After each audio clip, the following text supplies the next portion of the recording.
va a ser más para conversar, porque ustedes han estado haciendo con sus profesores también han estado haciendo los talleres, ¿no? En este caso también más. Entonces la idea es que se quede claro algunos conceptos que tal vez no nos han tocado. Yo les voy a pedir que los celulares los pongan en vibrador, los apaguen, por favor. Yo creo que una hora va a bastar.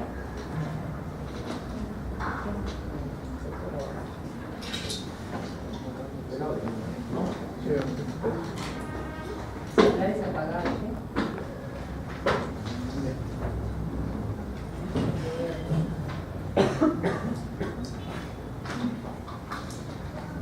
Evitar las interrupciones.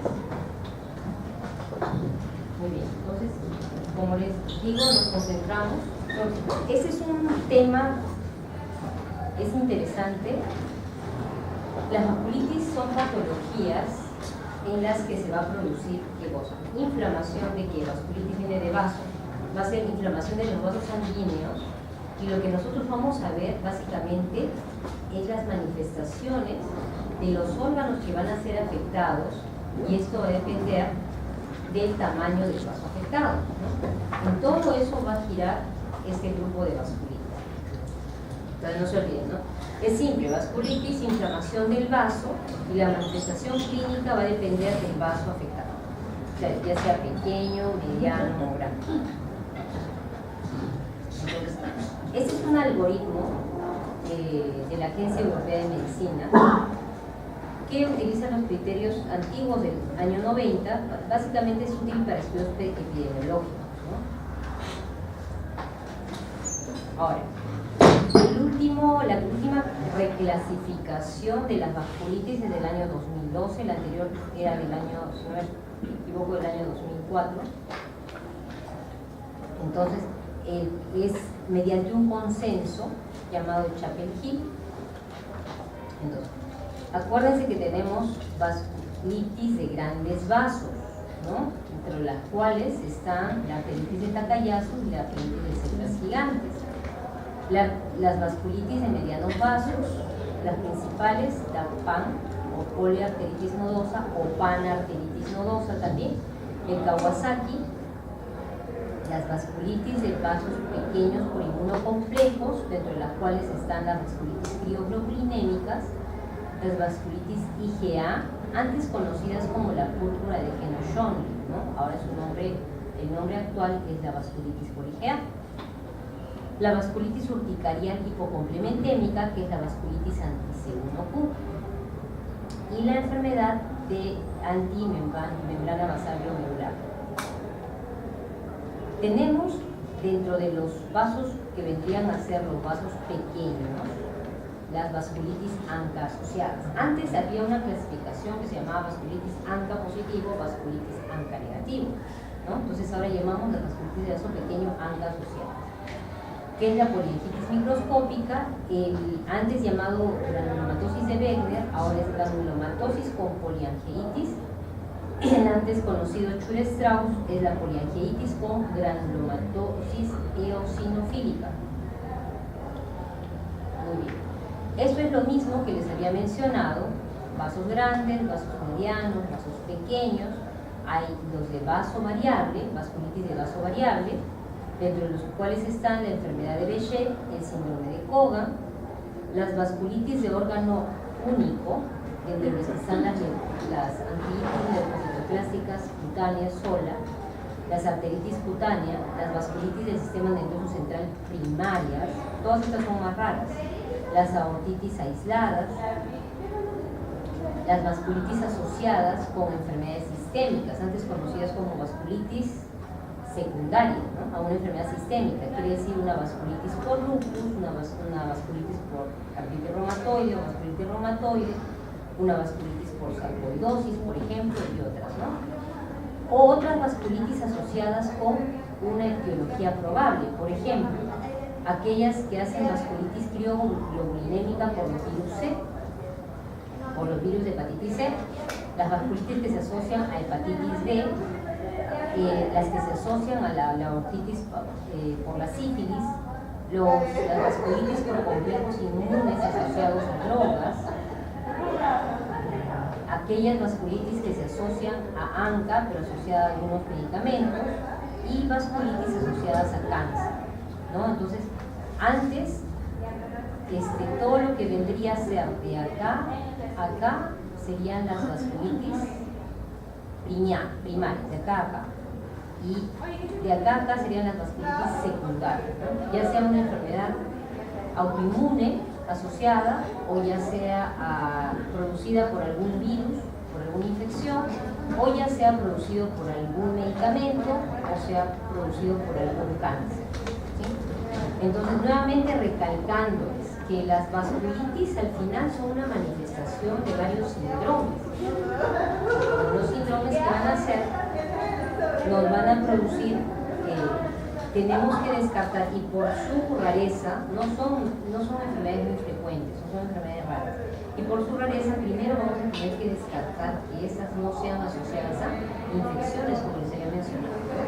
De la clase anterior que yo hice infecciones, se había mencionado que siempre hay que descartar las enfermedades del tejido colectivo, incluidas las vasculitis. Hay que descartar que no sean una manifestación de una infección per se, que no sean una manifestación de un cáncer, ¿sí? Porque si ustedes van a ver, esas van a hacer cuadros clínicos que pueden ser compatibles o que pueden ser sugerentes de esas manifestaciones, de esas enfermedades que les estoy mencionando. Entonces, rápidamente vamos a hacer, la fisiopatología en realidad es un poco compleja porque va a depender un tanto del vaso afectado, quién predomina, qué célula va a predominar en la fisiopatología. Por ejemplo, en la vasculitis de los grandes vasos se involucran básicamente a las células TCD4, las presentadoras de antígenos y los macrófagos, ¿no? Pero la principal vendría a ser las células TCD4 para el origen de la lesión vasculitis. Igual puede ser desencadenada por drogas, por toxinas, ¿no? Que van a llevar a ser antígenos, ¿no? Estos antígenos pueden ser por agentes infecciosos, ya sean virus como parvovirus, varicela, influenza, clamidia. Igual que el cáncer, o sea, el cáncer primario, las vasculitis también no tienen una causa muy definida. Entonces, es un agente de los que he mencionado, va a disparar eventos claves, en los cuales, por ejemplo, las células T van a tener un acceso a lugares donde normalmente no llegan. Si estas células no deben estar en un lugar, van a producir una inflamación en esa zona. El antígeno también, las células presentadoras de antígeno van a adquirir la capacidad de estimular la diferenciación de más células T. Entonces estas células entran en la vasa vasorum de la adventicia y van a producir una gran cantidad de quimioquinas, ¿no? Como la CCL19 y la CCL21, atrayendo estas células T y macrófagos a la pared de la arteria. Por eso, si nosotros vemos, por ejemplo, acá tenemos la lámina elástica externa, esta es la media, este es un vaso, ¿no? Es un vaso, tenemos la adventicia. Vean cómo las células, normalmente en células normales tenemos células dendríticas inmaduras, pero cuando tenemos una arteria ya inflamada con arteritis, vamos a ver todas estas quimioquinas que ya había mencionado, la CCL19 y la CCL21, y producción de interleuquinas como la 18, que van a hacer que esta célula dendrítica sea madura, y esa maduración le va a costar al organismo, ¿no? Porque va a inflamar la pared de la arteria. Entonces, esas células inducen y mantienen la inflamación. ¿Y cómo se va a mantener la inflamación? Al producir la interleuquina 12 va a inducir más interferón gamma, lo que van a facilitar la formación de granulomas. Entonces, vean ustedes, vimos un endotelio normal, y por ejemplo, este es un paciente con arteritis de células gigantes que ya hemos mencionado. Ya vamos a tener estas células dendríticas, la coestimulación con las células T, muchas más interleuquinas, ¿no? Las 6 y la 1, que son interleuquinas proinflamatorias, y vamos a tener ya células multinucleadas que van a llevar a producir tanto los macrófagos las metaloproteinasas, las especies reactivas de oxígeno y los factores de crecimiento vascular endotelial y factores de crecimiento derivado de las plaquetas. Todo eso va a explicar por qué la pared de los vasos se van a poner gruesos y dolorosos o inflamados. Entonces, en arterias inflamadas, algunos genes se sobreexpresan para llevar a la producción de las especies o de los intermediarios reactivos de oxígeno que van a llevar a la peroxidación lipídica y a la formación de neocapilares.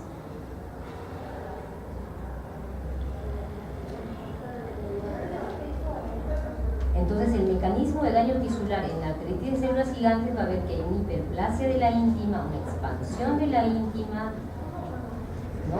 Por todo lo que les había mencionado, y debido al factor de crecimiento derivado de las plaquetas, mientras mayor sea su producción, va a llevar a que esté más engrosada la pared, y obviamente eso que va a llevar a que el lumen, ¿no? El lumen de la arteria esté más ocluido, ¿no? O sea, más estrecho. Y eso es lo que clínicamente nosotros vamos a observar, porque el paciente que va a presentar puede presentar claudicación de miembros, puede presentar cefalea, puede presentar otro cuadro clínico que va a ser producto de esto. O simplemente la inflamación llama trombosis, se tapa el vaso y tenemos un infarto, por ejemplo. Eso es lo mismo, solamente para mencionarles todo el mecanismo inflamatorio en este tipo de arteritis. Por ejemplo, ¿qué pasa en las vasculitis ANCA asociadas? Estas se asocian a un depósito pausa-inmune en los vasos dañados. Sabemos que los ANCA son autoanticuerpos IgG dirigidos contra los gránulos de neutrófilos y lisosomas de los monocitos. Entonces, acá nosotros vamos a ver que hay un péptido complementario que va a codificar para un DNA o un RNA. Y este es una respuesta inmune adaptativa contra este péptido. Por eso, al ser adaptativa, va a producir autoanticuerpos que van a gatillar una respuesta antibiotipo. Pues cualquier patógeno va a estimular a las células B a que produzca autoanticuerpos que se van a llamar los ANCA. Y estos autoanticuerpos van a llevar a la activación de neutrófilos, y estos neutrófilos van a liberar sus enzimas y van a producir, ¿qué cosa? La necrosis vascular, ¿no? La necrosis fibrinoide, que es una de las características de... Entonces acá vemos cómo estos neutrófilos, los monocitos, se activan. Al final el ANCA va a estimular a que haya más factor de necrosis tumoral alfa, liberando superóxido y expresando más autoantígenos de membrana, y esto produciendo mayor estímulo inflamatorio. Por ejemplo, tenemos autoanticuerpos, el PR3 se asocia a ¿qué tipo de ANCA? El ANCA C, ¿no? Y el MPO, que es el mieloperoxidasa, a la ANCA-P. Estos van a producir o van a estimular a la formación de más autoantígenos, y al final lo que logramos, igual que cualquier enfermedad autoinmune, es que haya una ruptura de la tolerancia. Enfermedad autoinmune es igual ruptura de la tolerancia. Es lo mismo, se activan los neutrófilos, se liberan los gránulos tóxicos, va a haber adhesión de los neutrófilos al endotelio, altos niveles de PR3 en la membrana de los neutrófilos, activación de células endoteliales, va a haber más diapedesis de los neutrófilos, aumento de la permeabilidad vascular, aumento del calcio citoplasmático y cambios en el citoesquelético. Los NETs, que son fibras descondensadas de neutrófilos más péptidos antimicrobianos, ¿no? Están compuestos también por elastasas de neutrófilos, MPO y PR3. Gatillarían la autoinmunidad adaptativa a través de la exposición de los autoantígenos extracelulares a las células presentadoras de antígenos. Estos NETs van a estimular que haya más adhesión plaquetaria, mayor coagulación, mayor citotoxicidad inducida por histonas. Entonces, los NETs son están dentro de la fisiopatología de las vasculitis sistémicas ANCA asociadas, tenemos a los NETs, ¿no? Porque dentro de las vasculitis sistémicas ANCA asociadas, el personaje principal van a ser los neutrófilos, ¿cierto? Y este es como una red de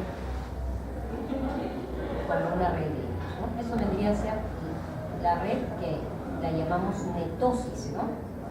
Y esa van a inducir a la degranulación de los productos reactivos del oxígeno y van a producir mayor adhesión, mayor diapedesis y mayor necrosis fibrinoide.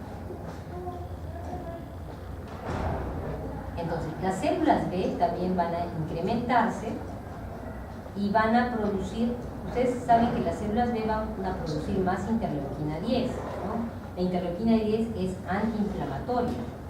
La interleuquina 10 va a inhibir la diferenciación de las células T en TH1 y TH17, promoviendo mayor células T reguladoras. Eso es un esfuerzo de que el organismo quiere compensar la alteración.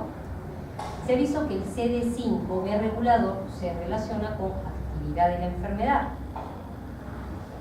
Entonces, las células T, el subtipo TH1 se asocia a una enfermedad localizada, el TH2 se asocia a una enfermedad generalizada y el TH17 generalmente se asocia a la liberación de esas interleuquinas, 7, 21 a la 23. Y sus acciones van a ser reguladas por las T reguladoras. Los neutrófilos, ya les habíamos mencionado, van a secretar estos factores activadores de células tanto B y T, y el APRIL, que se llama, va a llevar a la diferenciación y proliferación de células B, que van a producir más inmunoglobulinas, más autoanticuerpos ANCA-positivos. Entonces, la coestimulación TB va a llevar a mayor formación del ANCA, a la disfunción de la regulación de las células T, a la presencia de células T aberrantes, como les había mencionado, y a un desbalance de las células T con las T reguladoras, llevando a una citotoxicidad directa y lesión del vaso. También la activación del complemento, el C5, y sus fracciones 3A, 5A, 5B y el complejo de ataque van a estar incrementados, llevando a producir clínicamente glomerulonefritis y actividad de enfermedad. Entonces el complemento también está involucrado. Y también se ha visto que el inflamasoma NLRP3 en la enfermedad renal y la autoinmunidad, en este estudio, que es un estudio de hace pocos años, se ha visto que las enfermedades renales autoinmunes como nefritis lúpica y vasculitis asociada a ANCA, también está presente una alteración a nivel del inflamasoma NLRP3. O sea que también tenemos una activación de lo que vendría a ser la inmunidad innata o adaptativa. Ustedes que han llevado inmunología, ¿dónde más han escuchado de este inflamasoma NLRP3? ¿En qué fisiopatología? ¿En qué de las enfermedades que han llevado? ¿Sí? ¿Y han llevado artritis con microcristales? Ya, cuando vayan a su clase van a preguntar a quién está asociado, ya les voy diciendo. Entonces volvemos a esto. Y vamos a ir, a ver, ya vimos ya más o menos ustedes entienden que la fisiopatología es tanto compleja, pero al final la fisiopatología nos llama ¿a qué? A saber que tenemos la inflamación va a estar asociada a neutrófilos, actúan los macrófagos. ¿Quiénes más actúan? ¿Quiénes más actúan? Los linfocitos T y los linfocitos B. Y va a haber una pérdida de la regulación.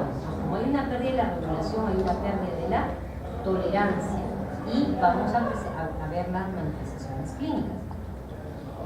Entonces, la clínica, después de haber visto la fisiopatología, quizá antes de eso la epidemiología va a variar dependiendo de qué tipo de enfermedad, ¿no?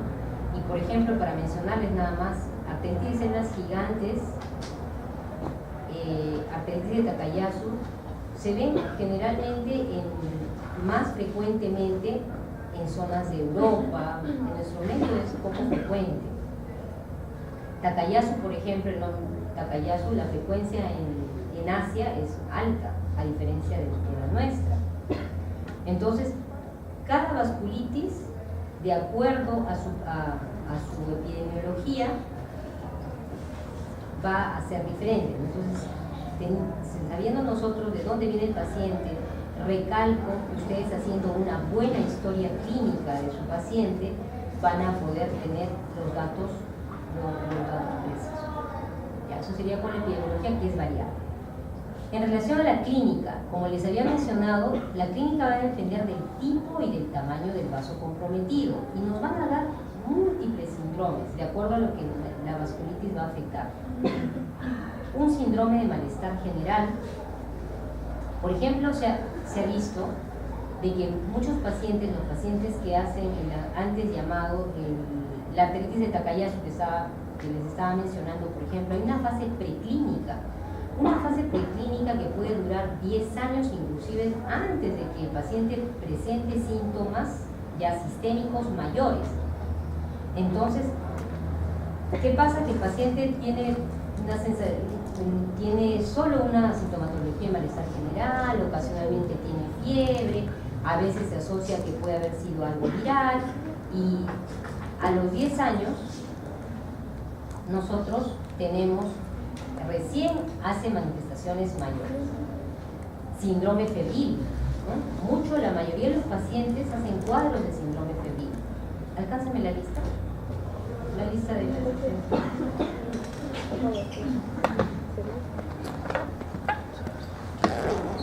Entonces, muchos de los pacientes hacen cuadros febriles, ¿no? Se presenta la clínica con fiebre. Síndrome purpúrico también.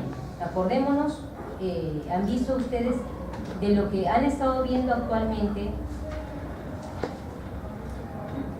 mozo, encalada. Cuéntame, ¿qué vasculitis con púrpura has visto? Crioglobulinemia, muy bien, crioglobulinemia.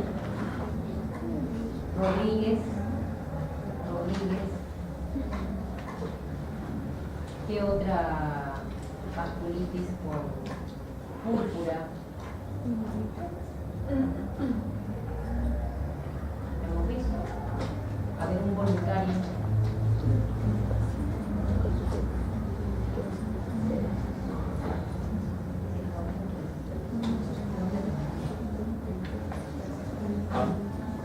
Claro, la panarteritis nodosa, por ejemplo, ¿no? Es una de las más antiguas que se describió y hace púrpura. Zárate, ¿cuál es la diferencia? Zárate Ortega, ¿no? ¿Cuál es la diferencia entre púrpura y petequia? Clínicamente, ¿cómo la diferencia? Porque si no, tal vez no sabemos de qué estamos hablando. ¿Cómo es la púrpura? Tú examinas un paciente, ¿cómo es la púrpura y cómo es la petequia? La púrpura a veces tiene vamos a decir, como estrellada y cosas así. ¿Perdón? La forma que tiene la púrpura, por ejemplo la de Genoch, me parece que era Cualquier púrpura. Tenía un nombre relieve, creo. Tenía Ya. como una estrellada, no recuerdo bien. ¿Estrellada? Estrellada realmente no. No, era como. No sabría explicarlo, pero. Ya, Guaroto. Podría ser en virtud del esquema de lesión, porque las petequias son en forma puntiforme y Ya. la púrpura pues abarca una región mayor dependiendo de la zona irrigada por la arteria bloqueada. Ya, pero ¿y qué más? ¿Qué otra diferencia más, López? Las petequias son más pequeñas y tienen bordes homogéneos. En cambio, las púrpuras tienen bordes irregulares y son más grandes. ¿Cuál es más grande? La púrpura. La púrpura, ya. ¿Y qué diferencia importante es López se descubrió? Arteaga.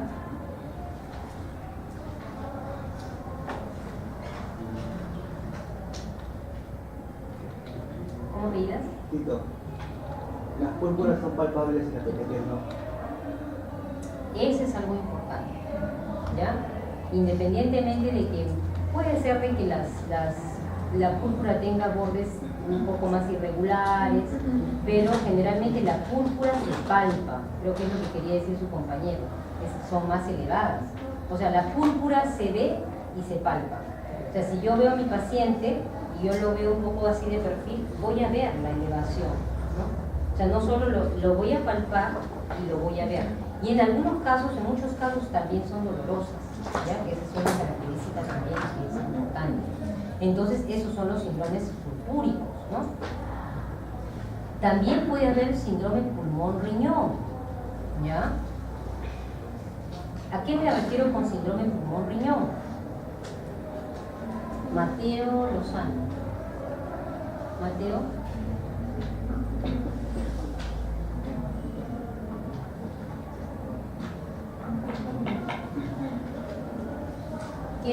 Estamos hablando de síndromes, ¿no? Síndromes. Barrutia.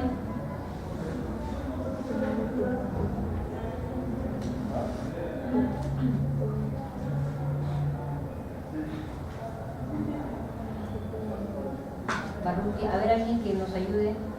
Basalar.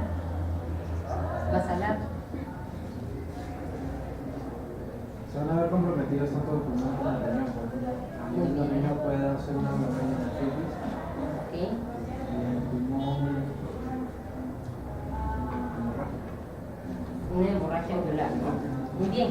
Entonces, los pacientes con síndrome pulmón-riñón, acuérdense, el síndrome pulmón-riñón es un síndrome que tiene miles de causas, como 10 o 15 causas.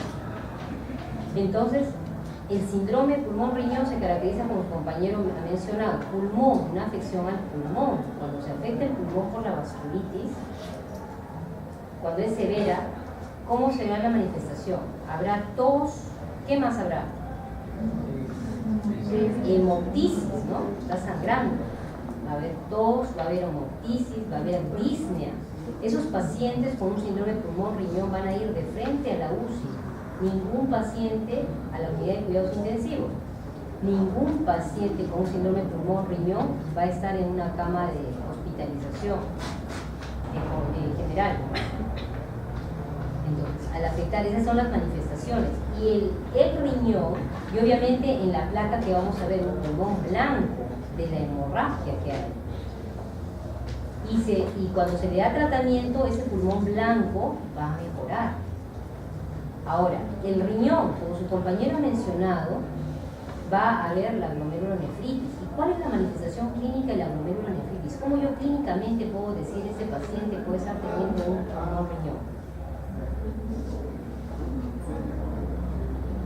Basalar esto, ¿no? Basalar grande.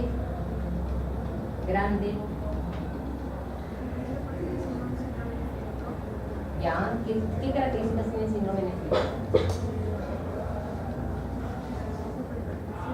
Hipertensión arterial, microhematuria, más raro que sea hematuria macroscópica.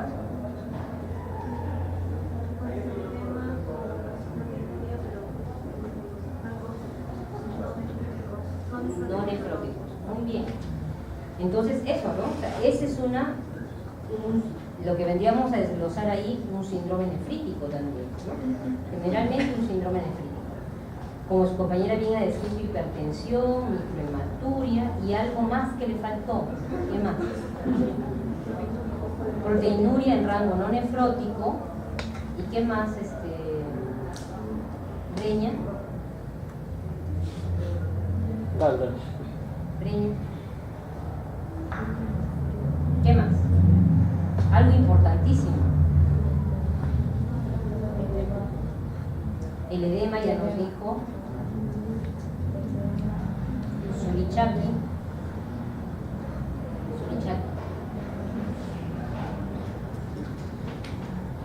Entonces, ¿qué más? ¿Qué más?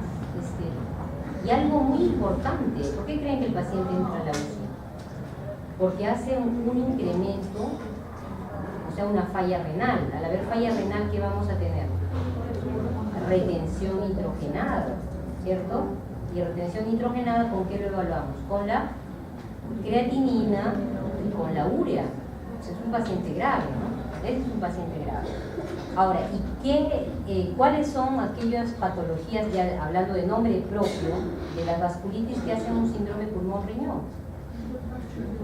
El Goodpasture, ¿qué más?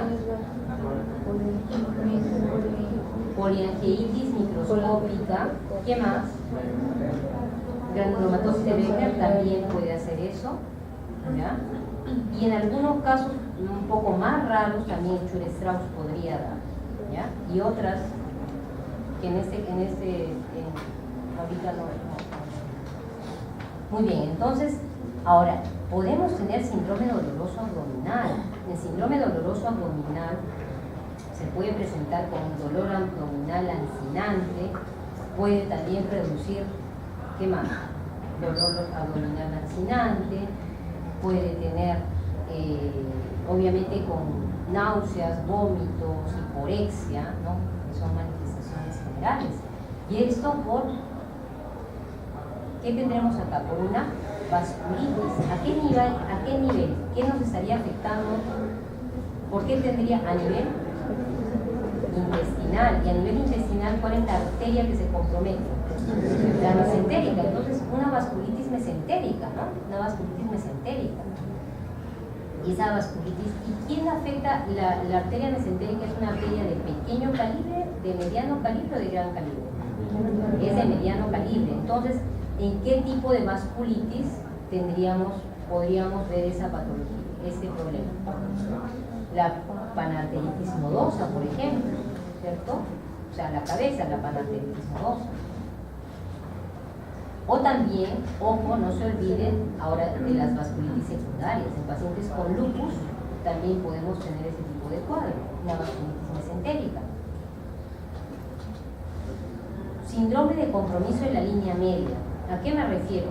Este es un síndrome que también podría tener varias causas. La línea media me refiero acá, ¿sí? Y al referirme acá, ¿a quién me estaré refiriendo? ¿A qué tipo de enfermedad? Si yo tengo una afección acá, ¿qué se les ocurre que pueda tener? Esa es mi línea media. ¿Qué tengo acá?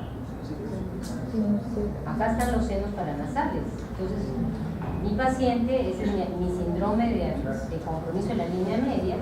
Mi paciente va a tener sinusitis. ¿Qué otro problema puede tener? Sinusitis, ¿qué más? Se inflama acá, ¿qué más? Sangra, ¿qué es eso? Epistaxis, ¿sí? ¿Qué más? Rinitis, puede tener rinitis también, ¿ya? Entonces, ¿y cuáles de las vasculitis que ustedes están escuchando, cuáles se asocian a un compromiso en la línea media? Porque esta casi no se ve. La granulomatosis, la poliangiitis con granulomatosis, ¿no? Que antes se llamaba la enfermedad de Wegener. Muy bien. Acuérdense que hay también afección de la línea media están los cánceres, algunos tipos de linfomas. Por eso es que el diagnóstico del Wegener es solo clínico. No, es con anatomía patológica. Todo lo que les estoy mencionando pueden ser manifestaciones de un cáncer o de una infección, o puede ser una tuberculosis también. ¿Sí? Ahora, otro síndrome de insuficiencia vascular periférica. ¿Con qué clínica viene el síndrome de insuficiencia vascular periférica? Un paciente que tiene claudicación, ¿no? Un paciente que viene y claudica. ¿Cómo es la claudicación? ¿A qué me refiero, Chávez? Cuando hablo de claudicación, ¿cómo preguntas a tu paciente o qué te refiere el paciente?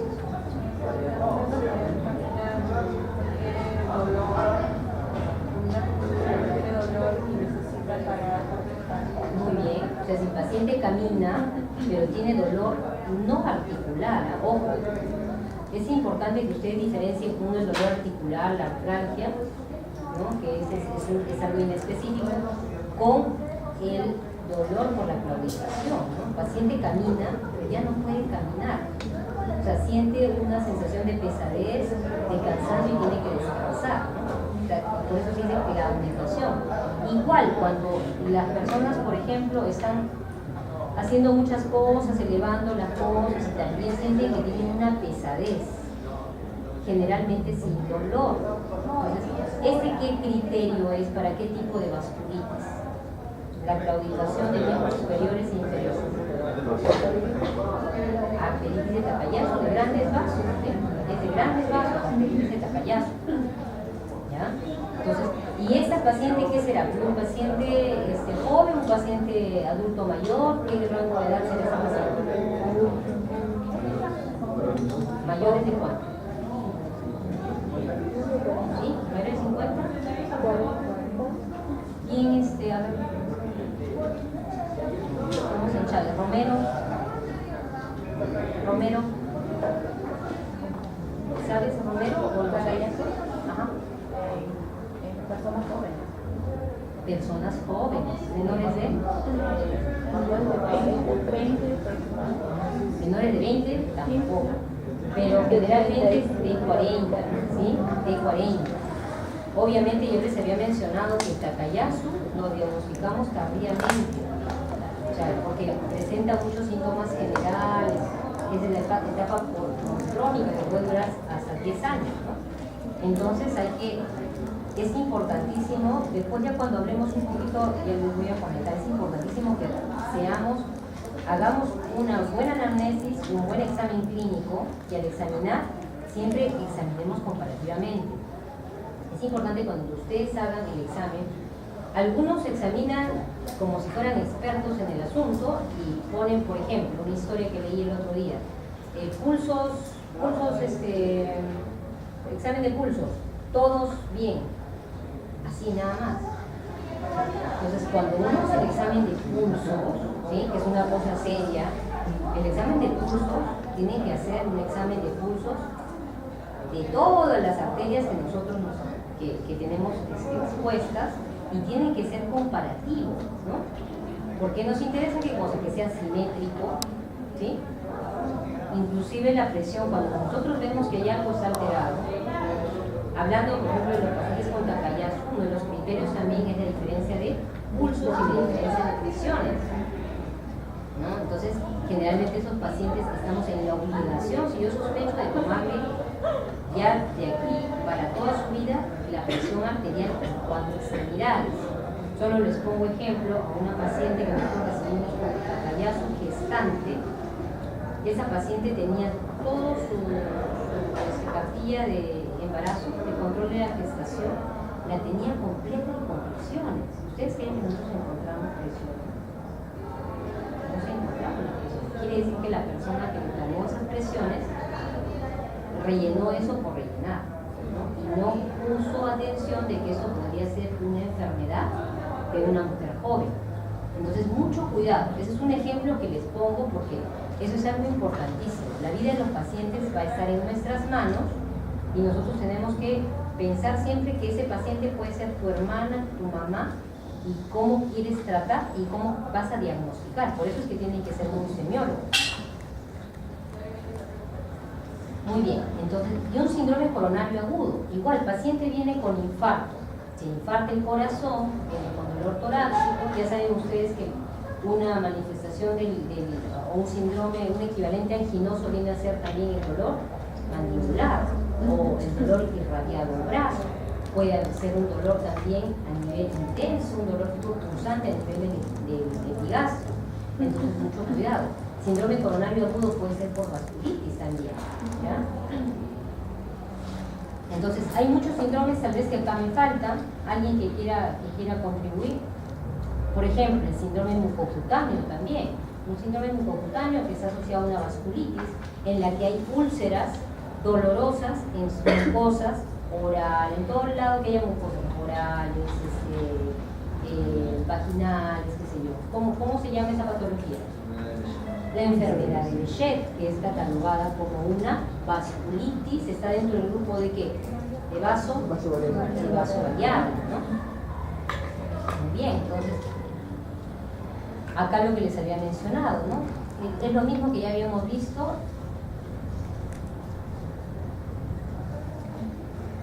Por ejemplo, características adicionales de las ANCA asociadas, ya habíamos mencionado que generalmente agudamente van a cursar con qué cosa, con un síndrome pulmón-riñón.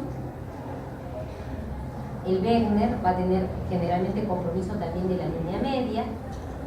El Chur-Strauss, ¿cuál sería la diferencia del Chur-Strauss o la granulomatosis eosinofílica con el Wegener? ¿Cuál sería la diferencia? Uno, en clínica, por ejemplo, estos pacientes se asocian con rinitis y con asma, ¿no? Y también se va a asociar cuando le hagamos los exámenes de laboratorio, va a haber una eosinofilia importante, ¿sí? Mayor de cuánto. Hay en los criterios de clasificación, sugerencia, lean los criterios de clasificación de las vasculitis, los antiguos están totalmente válidos, entonces mayor de 10%, o sea, va a haber una gran eosinofilia. Y obviamente el diagnóstico diferencial, porque granulomatosa va a ser Wegener y Chur-Strauss, por acortar el término, ¿no? Pero la diferencia va a ser en la presencia de los eosinófilos. Si ambas pueden tener compromiso renal, también pueden tener compromiso renal. Entonces las antimembrana basal glomerular también pueden hacer un síndrome pulmón-riñón. Las vasculitis crioglobulinémicas pueden hacer afección neurológica también, igual que las ANCA asociadas, especialmente la poliangitis microscópica, como la vasculitis crioglobulinémica, poco menos la vasculitis por IgA, van a hacer compromiso del sistema nervioso periférico, que se va a manifestar por polineuropatías, ¿sí? Axonales, o puede ser también con la conocida mononeuritis múltiple. ¿Qué saben de la mononeuritis múltiple? Quispe, Juan Quispe. En algunos pacientes, cuando ya se presenta la afectación a nivel nervioso, van a comenzar a presentar parestesias o pérdida de la sensibilidad, ¿no? De las extremidades. Ok, sensibilidad. Vinelli, aparte de lo que mencionó su compañero, o sea, puede haber una afección, una polineuropatía, clínicamente una polineuropatía sensitiva, y también, ¿cómo es la mononeuritis múltiple? Hanampa,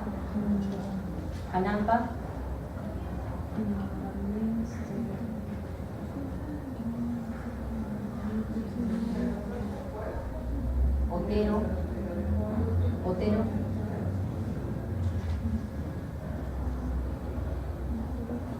hay dos Hanampas, ¿no? Este es Hanampa Martínez, ya.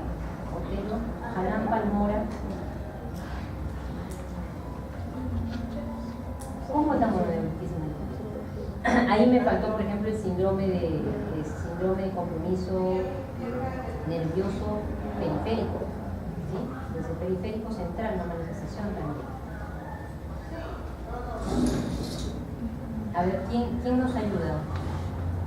Hay pérdida de fuerza, sobre todo en manos y piernas, bien caído.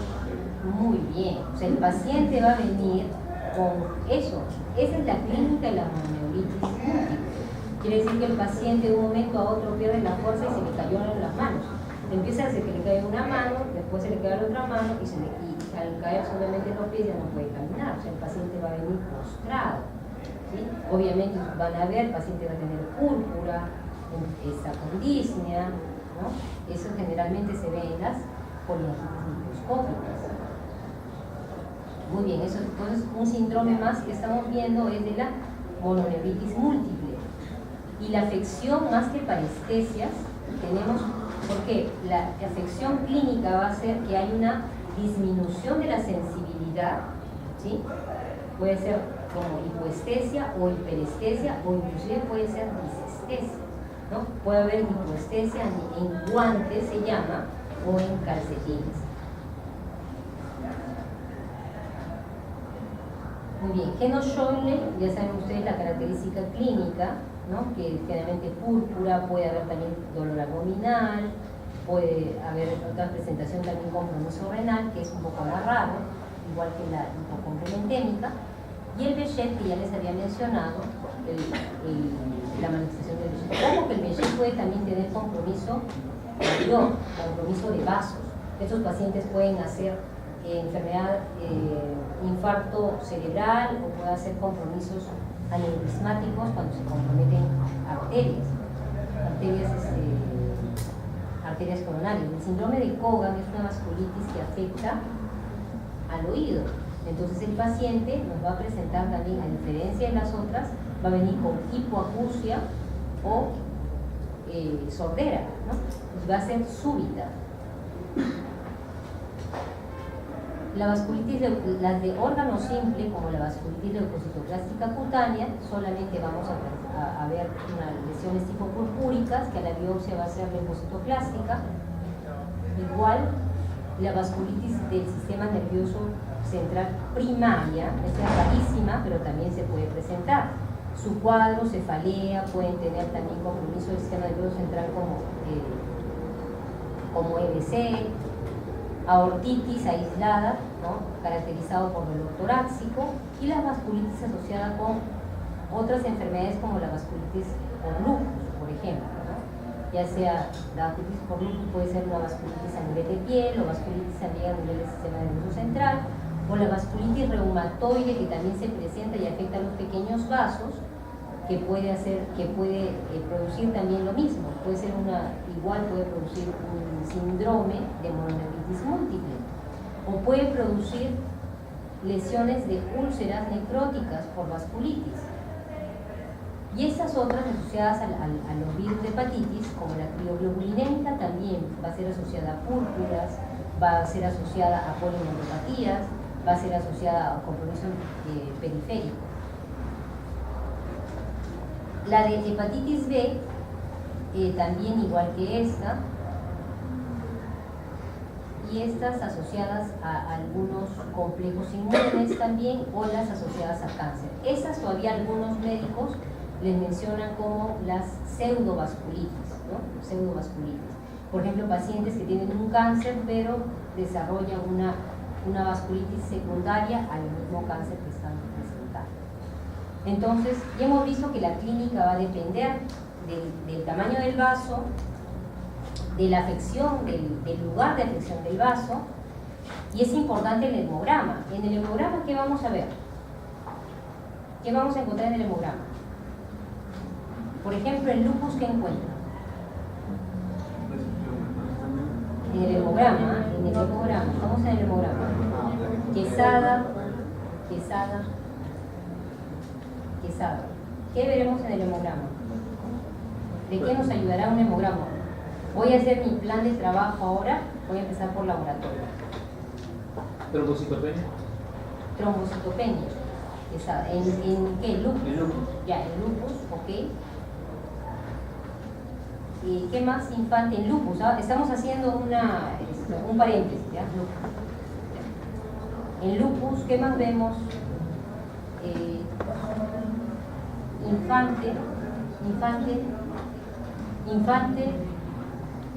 Infante no está. A las 3 infante no está.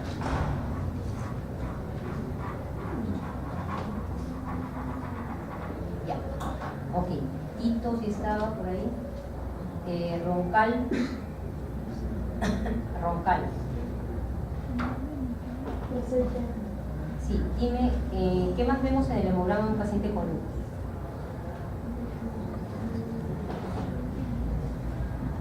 Creo que no es una pregunta difícil, ¿ya? Prado.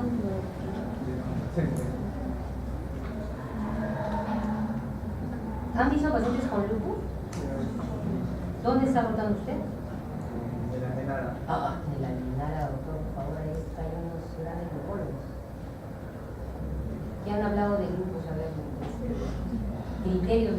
Está dentro de los criterios, ¿no? Compromiso hematológico. Pancitopenia. ¿Ah? Pancitopenia. Pancitopenia. Como pancitopenia no es un criterio. Pancitopenia estás hablando de todo. ¿Ya? A ver, Prado, Lima, Prado. ¿Eres Prado? Roncal. ¿Quién era Roncal? Mauricio. Estamos haciendo un paréntesis con lupus. En el hemograma se ve también leucopenia. Leucopenia, muy bien. ¿Menor de cuánto? 1000. ¿De cuánto? Leucopenia sería menor de 4000 y leucopenia. Menor de 4000, ok, muy bien. Y tú eres Mauricio. Honores. Honores. Ah. Marín Pollo. Marín. ¿Qué más hay en luz? ¿Cuántos minutos quedan?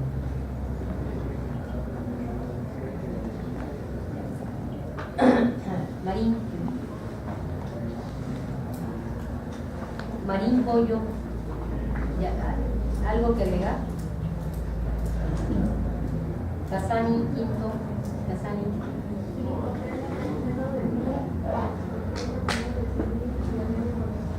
Ya, y linfopenia menos de 1500. Ya, muy bien, y trombocitopenia.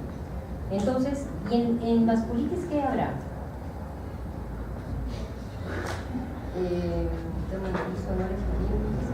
Torres, Rotaide. Torres. ¿Está Torres? Ya, Torres, cuéntame.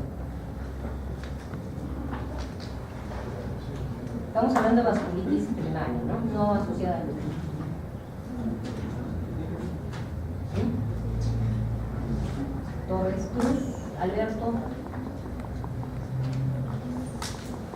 Miren, yo creo que la vasculitis que es una enfermedad inflamatoria o no inflamatoria.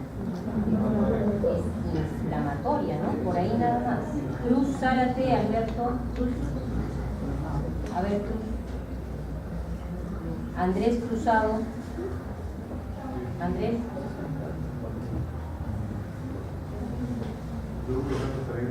¿Ah? Leucocitosis, ¿eh? Estamos hablando de inflamatoria, ya hemos hablado de los neutrófilos y habrá también neutrofilia, ¿cierto? Por eso que es muy importante esta enfermedad. Primero hay que descartar una infección. Entonces, a diferencia del lupus que tiene leucopenia, esta tendrá leucocitosis, y a diferencia del lupus que hay trombocitopenia, esta será trombocitosis, ¿ya? Y las plaquetas se comportarían en este caso como si fueran unos reactantes de fase aguda.